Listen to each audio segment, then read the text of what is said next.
another bitter but to render Blender tutorial. In this tutorial, I'll be showing you how to create that cute little cloth simulated ghost.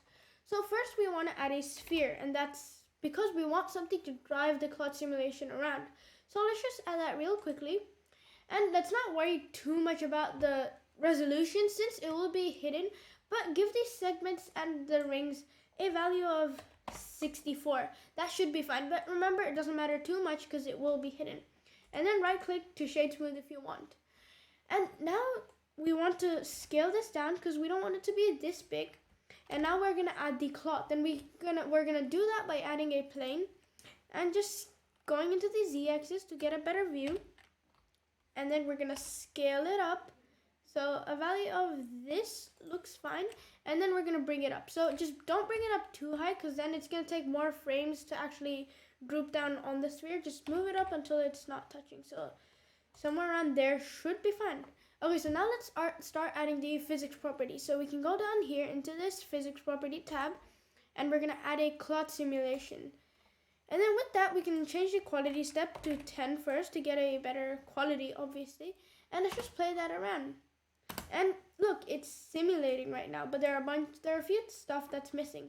So first of all, we want it to collide with the sphere here. So we're gonna give the sphere its own physics properties, and that's by adding a collision property. And if we just play that around, we can see that the two physics property added objects are now colliding with each other. Obviously, this isn't acting like a cloth right now, and that's because if we go into edit mode, we can see that we haven't given the plane any edges or vertices to actually fold apart.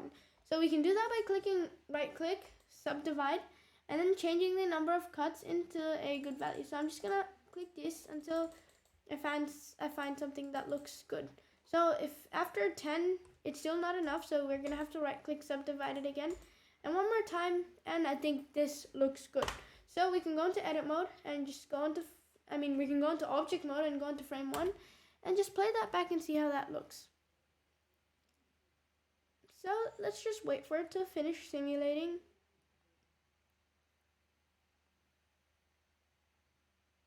Okay, so this is looking good, but I think the inner sphere, the one that is gonna drive around the clock, is a little too big. So we're just gonna scale that down until this size. By the way, if you want my measurements, it'll be up here, so just copy down the scale, so it's 0.356, but you don't have to be that specific. Let's just see that simulation. That looks awesome. Okay, so now you might want to go around first editing how your cloth sim looks or how big the stuff are. So for me, I feel like the cloth is a little too big, so I might scale it down a little. Somewhere around that, maybe play back the simulation to see how good it looks, and then just mess around until you find the right measurements. And if you want to see my measurements, it's up here, 1.481. Okay, so now with that selected, we now want to fix a few issues that we have, and that is, first of all, we're getting these squares and jagged edges, which we don't want, and we can do that by clicking the right click button and then shade smooth to shade it smooth. But even after that, we're still seeing those really messed up jagged lines. And we can fix that by adding a modifier, and that is the Subdivision Modifier. And obviously, we want to put it after the cloth simulation, not before the cloth simulation, because it doesn't look that nice. So with the values, we're going to actually give it a higher value. So rather than 2, we're going to give it 3. And I felt like 3 looks good. And now we just play that around, so let's just hit play, see how that looks. You can see over here that it's starting to self collide, or they're starting to intercept into each other, and that's a big issue because cloth doesn't work like that. And we can fix that easily by going into the physics properties again, scrolling all the way down to collisions, and we're gonna tick self collisions. And now if we go back all the way to frame 1 and replay the simulation, it's not going to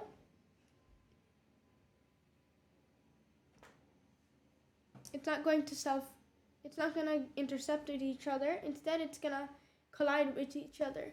See how that looks? and that looks good. So now we want to start animating the sphere that we've created. And before we animate, we have to see which frame looks good with the cloth simulation actually on and it looks nice. So for me, I found a value of 730 look good. So it's not too inflated, but at the same time, it's not too shriveled up, the cloth. So we're just gonna set a keyframe probably at around 35 or something. So I'm just gonna go over here. We're gonna go into frame 35 just over here, clicking 35, and we're gonna set a keyframe. And the reason I went to 35 is because we don't want it to quickly start moving the second the cloud simulation is at a good place. So we're just gonna first add a location keyframe by clicking I on those threes, on the 3 ones, and then maybe go a few frames forwards, for example 45, and then move it on the X or the Y axis depending on what you like, just slightly. Don't go too far and at a high speed, because what happens is that depending on the speed and the distance, the cloth will kind of fall out of the sphere and it doesn't look that good. And that's a mistake that I made when I was first testing it out, and it did not look nice. So you're just gonna go into a higher frame, so around 45, and let's set a keyframe for that. So you can go over here, you can click that diamond or rhombus looking kind of thing, and we're just gonna click I to insert a keyframe. So now what you're gonna want to do is obviously save the file, and that's because since this is a cloud simulation, it's gonna get really janky, it's gonna take a lot of computing power, and it might crash. So you want to save it.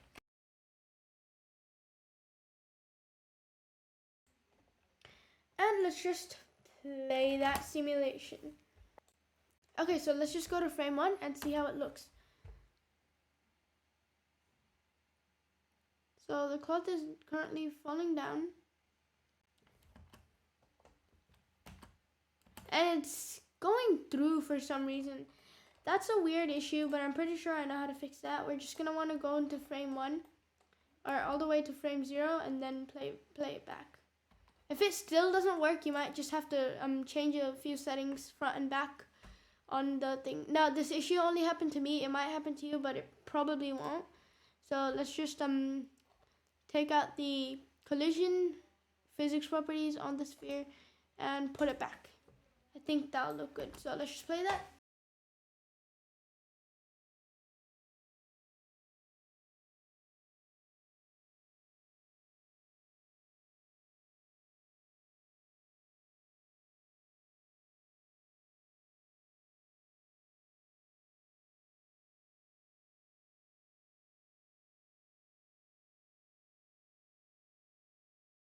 If you don't like how it's grouping down here, you can scale the plane down. We'll do that later. Let's just see if the animation looks good now. So you're just gonna want to play it around, see if it looks good, and if the cloth doesn't fly out of the controller, which is the sphere, like it did before, you're fine. So it didn't, and that's a good thing. If it does for you, you're just gonna want to grab the last one and just move it back. And so that looks good. Now what we're gonna want to do is want to start adding the textures. We can do that by going into the shading tab, and first we're gonna add a cloth texture, which I got from textures.com, I think, but I'll put it in the link in the description below and you'll be able to get that. We're not gonna put a texture for the sphere because you can't see it. So we're gonna click new, and with the principal BSDF, we're gonna click Ctrl-Shift-T, and it would open up a menu, but if it doesn't, that's probably because you didn't have the Node Wrangler add-on, and you can easily add that on by going into Edit, Preferences, and then Add-ons, and then search up Node Wrangler, and it would be there, and then you can just tick that, but I already have it on, so I'm not going to untick it and tick it again. Yeah. So with the principal BSDF selected, we're gonna click Ctrl-Shift-T, and that'll open up a file view, and we're just gonna choose the file. So this is a image texture, and let me just open up that real quick. And the Node Wrangler add-on is really helpful because it will set the roughness values, the roughness maps and all the maps with the normal maps and all that by itself. So now we can see that, well, it's done its thing. Now remember how it started grouping down underneath here? and how I said to scale it. Let's just do that real quickly. So we'll go to frame 1 and let's scale it down slightly. And then we'll play the simulation back and see how it looks. So we've gotten the textures right now, but what we want is the cute face. Now, obviously the face isn't animated, but it looks good for now. And for the face, we're gonna use something called texture painting. And it's literally just adding a paint to a texture in Blender. And we can do that by first going into the object mode section over here and going into texture paint. So let's just wait for this to simulate. I think that looks good. It's still kind of clumping down over here. We might have to scale that and all that, but we'll do that later. We'll do the textures for now. So what we're gonna want to do is we're gonna first look into the y-axis view because we want to look from this way. And then we're gonna go over here into the object properties or the object mode, and we're gonna click texture paint. And with texture paint selected, you're gonna click N to open up the hidden menu if it isn't already there. And we're gonna click Tool, and this is where we're gonna start adding the textures. So right now we want to add a plain texture, and the base color should be pure white because we're gonna be painting black over it. So we're gonna click New, Base Color, choose Color, and we're gonna go with a pure white, just like that. And you can click OK. So that just adds a pure white texture over it. And then you're gonna want to go over here and just choose a pretty dark color, so black. And then we're gonna turn down the radius somewhere around 30. And then you can just add a quick dot over here. Remember that, just a tiny dot. And that's because we're gonna actually be editing it over while it's flat, and that's because if it's all wrinkled up, if we edit it, the texture paint isn't gonna look that nice. So with that dot selected, we can now, if we just go into frame 1 where it's flat and click the period button on your number pad, it will just drag you up there. You can see that the dot will help you. It will be like a guide on where the eyes are supposed to be. And then draw out like a really rough sketch of how your eye is supposed to look like. I just did a big circle like that.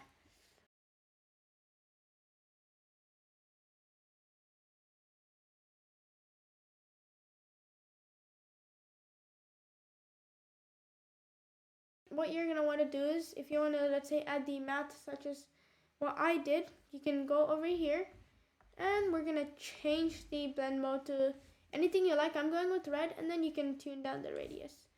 And then we're just going to paint red. And let's just go back into object mode. And remember, if you close your Blender file, and let's just try closing it, it'll prompt this. You have to click Save One Modified Images, or else it won't save your texture paint. And when you open up Blender again, you're gonna have to do it all over again. So let's just play that again. Let's see how that looks.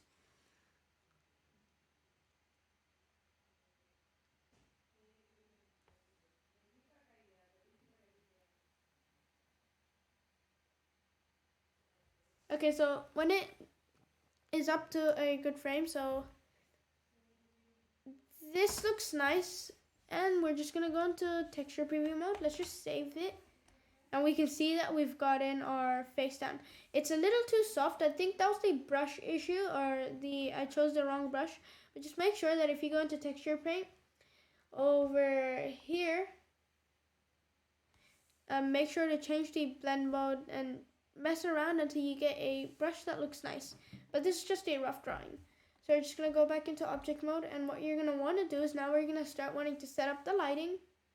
But before we do that, let's change the render settings by going into that render setting, the render properties. We're going to go into cycles. If you have a GPU, choose GPU because it's faster. And we're going to choose adaptive sampling to get a faster render, and we'll do the denoising later, just not now. So with that selected, we need to create the background, and to create that really cool looking background, we're gonna want to add a few modifiers to not modifiers. We're gonna add a few texture nodes to it. So we're gonna rotate it on the x-axis by 90. We're gonna go into the x or y-axis view depending on your viewport, and we're just gonna move it back so it's not interfering with the ghost. going into the front view of the plane and just scaling it up. So you might actually want to be looking at the ghost so you get the right proportions. So somewhere around that there looks good, and we're gonna now add a new texture to it, and we're gonna now, and to get that cool weird, I don't know how to explain it, to get that texture, we're gonna want to use a color ramp, but before we do that we need to use a noise texture, and this noise texture is what will be telling where the colors are supposed to be. And then with the noise texture you're gonna want to add a color ramp, since just like that, and we're gonna plug in the factor into the factor and the color into the base color. And then you can change the colors into whatever you like. I went with a purplish pinkish color, so let me just make it brighter. Somewhere out there we're gonna go with a pinkish color, and with that white selected we're gonna go with a more slightly reddish color. Now this isn't the exact one I chose before, but yeah. And then you can just mess around and, you know, go with this. So when you move, I'm gonna move this around to get more purple, and maybe this around to get a more red. And now if I want a smoother gradient, or I want to add a little more variation to it, we can click the plus button and it'll add a new marker and just wait for it to load. Okay, so once you get that, and we can move around the middle one as well, and that just gives you a smoother gradient to it. So I think I'm just gonna bring this out like that, and we've gotten the background. So now let's add the camera. So let's just not go straight on, because then the image will look a little flat. So we're just gonna want to go into the front view to start off, and then just go at a slight angle. And then we're gonna add a camera by clicking Shift A, Camera, Control Alt 0, and just move the camera around. It's somewhere around there. And then you're gonna want to scale the plane up. So I think that looks nice. Okay, so now let's do the camera settings stuff. So I went with the resolution of 1920 by 1080. You can go with 4K if you want, because it will give you a clearer image. I mean, obviously if you have a 4K monitor, or else it's gonna look the same. Unless you actually want to zoom into the image, then you'll start seeing the detail loss, but you get what I mean. So I'm just gonna go over here, and you can change that into whatever resolution you want. I'm gonna go with 1920 by 1080 because I found this to be an equal balance between quality and render time. The higher resolution you go, the longer it'll take to render. Okay, so we've already set out a few other render settings, such as the adaptive sampling and all that, but with the render value, if you want a shorter render time, let's just go with the value somewhere around 35, because since this isn't a complicated shape and this whole scene, there's not much to it, we can go with the low render value, and then we can use a denoiser node. So the denoiser over here, while it is good, it takes too long. So we're gonna actually use a denoiser in the compositing, and we can do that by clicking this, the render layer, the view layer properties, and we can click denoising data under the passes and data section.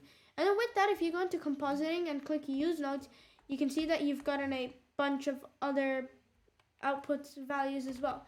So we're just gonna click the Shift A and then noise, denoising, and then we're not gonna be plugging in the image, but instead we're gonna be plugging in the noisy image into the image, and the denoising normal into the normal, and the denoising albedo into the albedo file, and then the image into the output image. So we're just gonna go into the shading over here, and we're gonna go over here, and we're gonna choose world, and we're gonna, so Shift A, environment texture, we're gonna plug in the color into the color, and just open up the HDRI, which I'll put in the link in the description below. So it's from HDRI Haven. You can check out that website as well. It'll give you a lot of free good HDRIs. It's a really good source for lighting. So we're just gonna, let me just quickly open that up.